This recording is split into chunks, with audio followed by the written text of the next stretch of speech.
हमारी जो सबसे बड़ी जाति है, हम हिंदू हैं। जो हिंदू हित की बात करेगा वही इस देश में राज करेगा। हमें उससे कोई लेना देना नहीं है, लेकिन जब भी आप जातीय जनगणना की बात करेंगे तो हम पूछेंगे कि आपकी क्या जाति है। आप हमारी जाति पूछने के लिए उन्मादा हैं, मजहबी आतंकवाद को बढ़ावा देने का काम कर रहे हैं और अंग्रेज़ों के मानसिकता पे काम कर रहे हैं, क्योंकि अंग्रेज़ों के द्वारा बनाई गई आपकी राजनीतिक पार्टी है। अब हाथ का कोई काम नहीं रह गया है। अब ये हाथ से कमल को उठाएं और कमल का प्रचार करें। हाथ से जब तक ये जनता की सेवा नहीं करेंगे, मजहबियों को हाथ से, आतंकवादियों को हाथ से जब तक ये पालेंगे, भारत में इनकी राजनीति अब कभी फलित फूलित पल्लवित नहीं होगी। ये 99 तक ही रह जाएंगे। अब चूंकि हमारे यहाँ यह पूछा जाता था कि आपको गिनती कितने तक आती है, बच्चों से पूछा जाता तो बच्चे बोलते थे 100 तक की गिनती आती है, पहाड़ा 10 तक का आता है। आज कांग्रेस की स्थिति वो भी नहीं है कि ये 100 तक की गिनती भी बता दें, 99 तक ही अटक गए, झूल गए। यदि जनगणना कराना है तो आप मजहबी जनगणना की बात करिए। जो सिया और सुन्नी में डिवाइड दो ये मजहब भारत में है, इनमें भी अनेक जातियां होती हैं। अगर आप में क्षमता है और वास्तव में आप भारतीय राजनेता हैं तो भारतीय मुद्दों को उठाइए और मजहबी नीति से ऊपर उठकर भारत के समाज के लिए काम करिए, भारतीय नीति के लिए काम करिए। और यदि आपको इतनी पड़ी है तो सबसे पहले आप अपना जातीय सर्टिफिकेट जारी कर दीजिए और के दलितों को, नगीना के गरीबों को, नगीना के पिछड़े वर्गों को, अति पिछड़े वर्गों को, वांछितों को, शोषितों को, वहाँ के जो लोग थे जिसको चंद्रशेखर रावण से उम्मीद थी कि एक दलित नेता के रूप में हम उसे चुन रहे हैं, वहाँ की जनता ठगा गई। चंद्रशेखर रावण स्वयं में एक ठग है, स्वयं में एक बेईमान आदमी है, जो जातीय विद्रोह करके, जातीय समीकरण सेट करके और मजहब और दलित को फोड़ करके भारत में एक अलग राजनीति सेट करना चाहता है। आज एक सवाल, अब लखनऊ से दिल्ली चलते हैं और राहुल गांधी पर सवाल है। जो खुद उनसे कोई जाति पूछ लेता है तो कहते हैं कि ये मेरी इंसल्ट कर रहे हैं, मुझे गाली दी जा रही है, और वो पूरे देश की जाति पूछना चाहते हैं। बोल रहे हैं कि हम पूरे देश में जातीय जनगणना करवाएंगे और ये मेरा आखिरी फैसला और हम करवा कर मानेंगे। क्या जातीय जनगणना करवाना सही है? जातीय जनगणना को मैं दिवाकराचार्य महाराज सामाजिक विद्रोह के रूप में देखता हूँ। हिंदुओं में फूट डालने की जो एक चाह थी अंग्रेज़ों की, उसी नीति पर कांग्रेस आगे बढ़ रही है। डिवाइड एंड रूल, फूट डालो राज करो की नीति पर आगे बढ़ रही है। जो अगर जातीय जनगणना भारत में हुई तो सामाजिक विद्रोह निश्चित है। हर हिंदू के जातियों में लड़ा देने का इनका जो कार्य है वह वो करेंगे। फिर वो ब्राह्मण हो, ठाकुर हो, क्षत्रिय हो, वैश्य हो, जाटो हो, कहार कुहार, पारसी, लोहार, बढ़ई, कोई भी हो, उनको आपस में लड़ाकर और तोड़ फोड़ करके सामाजिक विद्रोह पैदा करने का, सामाजिक आतंकवाद पैदा करने की चाह है। जातीय जनगणना कदापि भी भारत में नहीं होनी चाहिए। भारत में यदि जनगणना कराना है तो आप मजहबी जनगणना की बात करिए। जो सिया और सुन्नी में डिवाइड दो ये मजहब भारत में है, इनमें भी अनेक जातियां होती हैं। अगर आप में क्षमता है और वास्तव में आप भारतीय राजनेता हैं तो भारतीय मुद्दों को उठाइए और मजहबी नीति से ऊपर उठकर भारत के समाज के लिए काम करिए, भारतीय नीति के लिए काम करिए। और यदि आपको इतनी पड़ी है तो सबसे पहले आप अपना जातीय सर्टिफिकेट जारी कर दीजिए और भारत के जन जन को बताइए कि आपकी क्या जाति है। आप तब हम सब लोग स्वीकार कर लेंगे जो है जातीय जनगणना। लेकिन सबसे पहले सफाई देते हुए आप बताइए कि मैं राहुल गांधी तो बस हो गया, आपका स्लोगन हो सकता है, आपका टाइटल आपने बना लिया है, पर वास्तव में आप क्या हैं भारत की जनता जानती है। हमें उससे कोई लेना देना नहीं है, लेकिन जब भी आप जातीय जनगणना की बात करेंगे तो हम पूछेंगे कि आपकी क्या जाति है। आप हमारी जाति पूछने के लिए उन्मादा हैं, मजहबी आतंकवाद को बढ़ावा देने का काम कर रहे हैं और अंग्रेज़ों के मानसिकता पर काम कर रहे हैं, क्योंकि अंग्रेज़ों के द्वारा बनाई गई आपकी राजनीतिक पार्टी है और उसी मानसिकता को आप आगे बढ़ाना चाहते हैं, जिसका मैं खुला विरोध करता हूँ। और मेरे जैसे लाखों और करोड़ों लोग पूछेंगे कि पहले आप अपनी जाति बताइए, फिर आप हमारी जाति पूछिएगा। हम पहले हिंदू हैं, भारतीय संस्कृति के संवाहक हैं, भारत माँ के पूजक हैं, माँ भारती के पुजारी हैं। उसके बाद हम किसी धर्म, पंथ, मजहब, समुदाय के हैं और उसके बाद हमारी कोई जाति हो सकती है। हमारी जो सबसे बड़ी जाति है, हम हिंदू हैं। जो हिंदू हित की बात करेगा वही इस देश में राज करेगा। एक आखिरी सवाल होगा, उनकी इंदिरा गांधी जो दादी थी वो खुद बोलती थी कि न जात पर न बात पर वोट पड़ेगा हाथ पर, और राहुल गांधी खुद उल्टा हो गए। अब इंदिरा गांधी सही है या राहुल गांधी, अभी कौन बताएगा? देखिए, अब हाथ नहीं, ये समय समय पर अपनी नीति और राजनीति बदलते रहते हैं। अब हाथ का कोई काम नहीं रह गया है। अब ये हाथ से कमल को उठाएं और कमल का प्रचार करें। हाथ से जब तक ये जनता की सेवा नहीं करेंगे, मजहबियों को हाथ से, आतंकवादियों को हाथ से जब तक ये पालेंगे, भारत में इनकी राजनीति अब कभी फलित फूलित पल्लवित नहीं होगी। ये 99 तक ही रह जाएंगे। अब चूँकि हमारे यहाँ यह पूछा जाता था कि आपको गिनती कितने तक आती है, बच्चों से पूछा जाता तो बच्चे बोलते थे 100 तक की गिनती आती है, पहाड़ा 10 तक का आता है। आज कांग्रेस की स्थिति वो भी नहीं है कि ये 100 तक की गिनती भी बता दें, 99 तक ही अटक गए, झूल गए। ये झूले लाल हैं, ये हाथ से सिर्फ धोने का काम कर सकते हैं। अब हाथ से इनको सेवा करने का तो काम इन्होंने पहले से ही छोड़ दिया था। जो हाथ का वास्तविक काम है उन्होंने पहले से ही छोड़ दिया था। तो अब हाथ से आप सिर्फ धोइए, अब हाथ से कोई काम रह नहीं गया है आपका। जनता आपके जो जुमलेबाजी हैं उसको समझ गई है। जनता को पता है कि 1975 में आपने क्या किया था। 2 साल तक 1975 से 77 के बीच में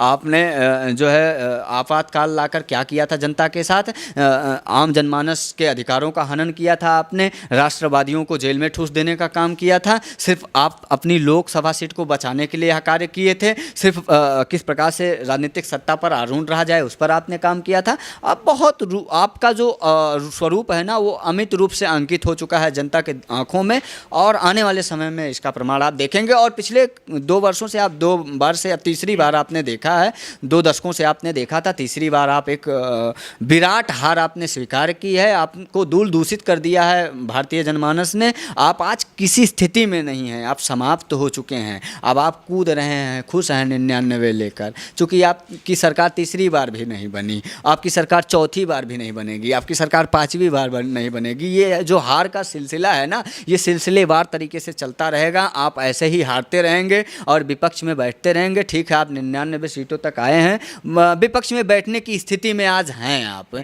तो आज आप जनहित के मुद्दों पे बात कर लीजिए साहब, आप जन जन के विकास की बात कर लीजिए साहब, आप मोदी जी के विजन पे काम कर लीजिए थोड़ा सा। हो सकता है आप 100 तक पहुंच जाएं, नहीं तो स्थिति बहुत भयावह होगी। सवाल मेरा है, हिंदू मुस्लिम कौन करता है?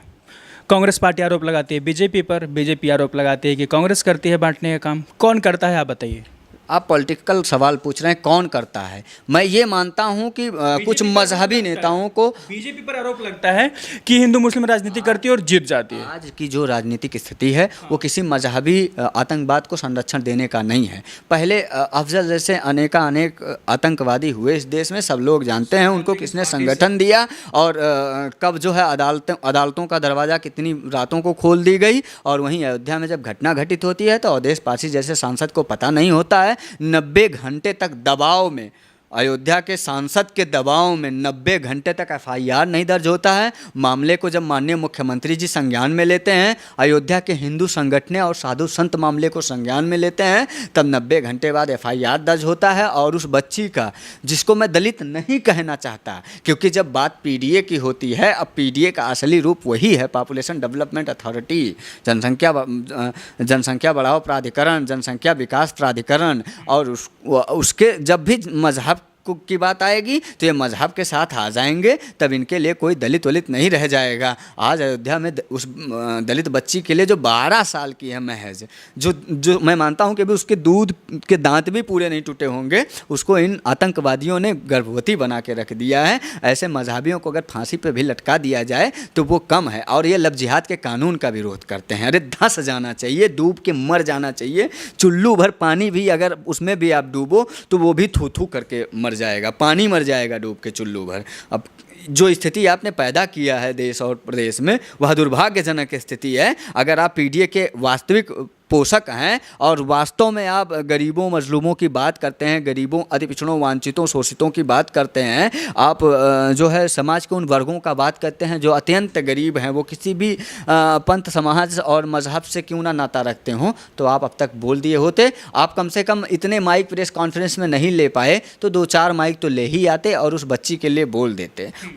वो सिर्फ आतंकवादी है, वो किसी मजहब का नातेदार रिश्तेदार नहीं है। ऐसे लोग आतंकवादी जो है कार्य करते हैं और ऐसी घटनाओं को घटित करवाते हैं। ऐसे बच्चों के साथ कहीं भी अगर पूरे दुनिया में, भारत में कहीं घटना घटित होती है तो उनको फांसी पर लटका देना। चंद्रशेखर रावण है, बहुत हिमायती बनते हैं दलितों के और मुसलमानों के, कि मैं सबको लेकर चल रहा हूँ, उनके लिए मैं लड़ाई करता हूँ, अब तक नज़र नहीं आ रहे हो। नगीना के दलितों को, नगीना के गरीबों को, नगीना के पिछड़े वर्गों को, अति पिछड़े वर्गों को, वांछितों को, शोषितों को, वहाँ के जो लोग थे जिसको चंद्रशेखर रावण से उम्मीद थी कि एक दलित नेता के रूप में हम उसे चुन रहे हैं, वहाँ की जनता ठगा गई। चंद्रशेखर रावण स्वयं में एक ठग है, स्वयं में एक बेईमान आदमी है जो जातीय विद्रोह करके, जातीय समीकरण सेट करके और मजहब और दलित को फोड़ करके भारत में एक अलग राजनीति सेट करना चाहता है।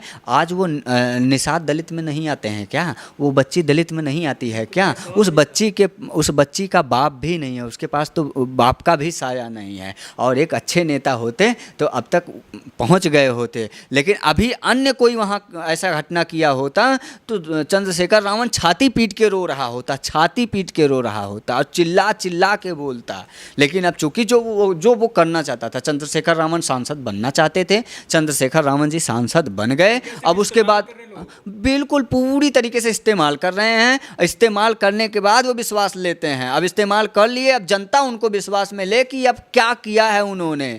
क्या अब दलितों को बोलने के लिए, दलितों और पिछड़ों की बात उठाने के लिए चंद्रशेखर रावण नहीं है? चंद्रशेखर रावण क्या देश छोड़ दिए, किसी दूसरे देश में चले गए क्या?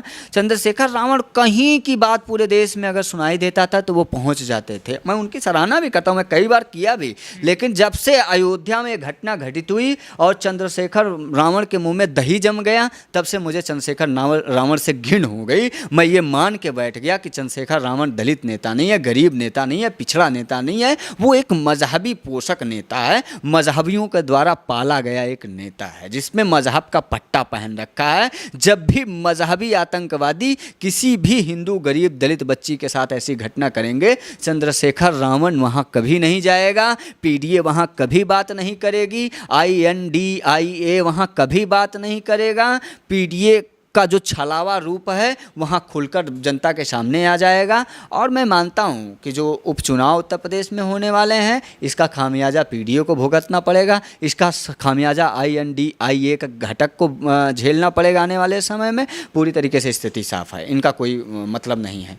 काफ़ी अच्छा लगा बाबा जी बात करके आपसे, शुक्रिया बोलना चाहूँगा। बहुत बहुत धन्यवाद। मैं पुनः आपके सभी दर्शकों को बहुत बहुत साधुवाद और धन्यवाद प्रेषित करता हूँ। मेरी आवाज़ लड़बड़ा गई थी, लेकिन मैं अध्याय से दिवाकराचार्य महाराज, आपके जितने भी दर्शक हैं, प्रभु श्री राम लला की जन्मभूमि अयोध्या से, चूँकि मैं अभी दिल्ली हूँ और यहाँ से आप सभी लोगों को ढेर सारी शुभकामनाएं प्रेषित करता हूँ। प्रभु श्री राम लला आपको खूब आगे लेके जाए, जो भी आपका कार्य क्षेत्र हो आप उसमें सर्वोच्च पद को स्थापित करें। जो भी युवा साथी आपके साथ जुड़े हैं, जो भी मेरे हिंदू समाज के मेरे भाई बहन जुड़े हैं, वो सभी लोग खूब तरक्की करें, खूब अच्छे से पढ़े लिखें, माँ भारती की सेवा करें, समाज हित में काम करें, राष्ट्र हित में काम करें, संस्कृति को बढ़ाने का और हिंदू एकता की बात करें, हिंदू हित में कार्य करें। और बहुत बहुत शुभकामनाएं। पुनः बहुत बहुत धन्यवाद, बहुत बहुत साधुवाद। जय जय श्री राम।